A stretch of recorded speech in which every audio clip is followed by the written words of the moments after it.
بنگلہ دیش میں 13th national elections اور جولائی چارٹر پر عوامی ریفرنڈم آج 12 فروری 2026 کو ہو رہے ہیں، جو حال ہی میں سیاسی عدم استحکام اور تبدیلیوں کے بعد جمہوری استحکام کے لیے سنگ میل ثابت ہو سکتے ہیں۔ الیکشنز میں اس بار 51 سیاسی جماعتیں حصہ لے رہی ہیں، جن میں 2034 سے زیادہ امیدوار مختلف نشستوں پر مقابلہ کر رہے ہیں۔ بڑی جماعتوں میں بنگلہ دیش نیشنل پارٹی، اسلامی آندولن، جماعت اسلامی، جاتیہ پارٹی اور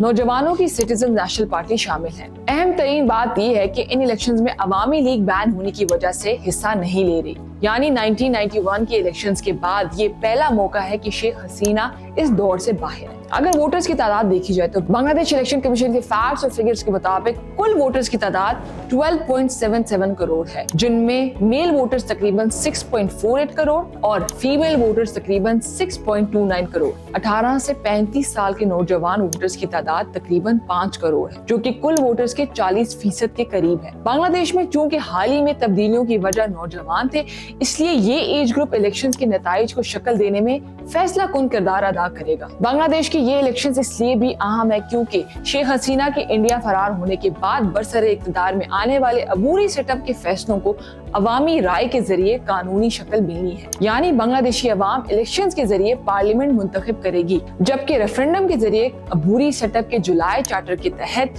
فیصلوں کو قبولیت دے گی۔ یہ الیکشنز خطے میں سیاسی استحکام، جمہوری عمل کی بحالی اور جیو پولیٹیکل بیلنس کے لیے اہم ہے، کیونکہ عوام پہلی بار ایک بدلتی ہوئی سیاسی صورتحال میں نئی قیادت کا انتخاب کر رہی ہے۔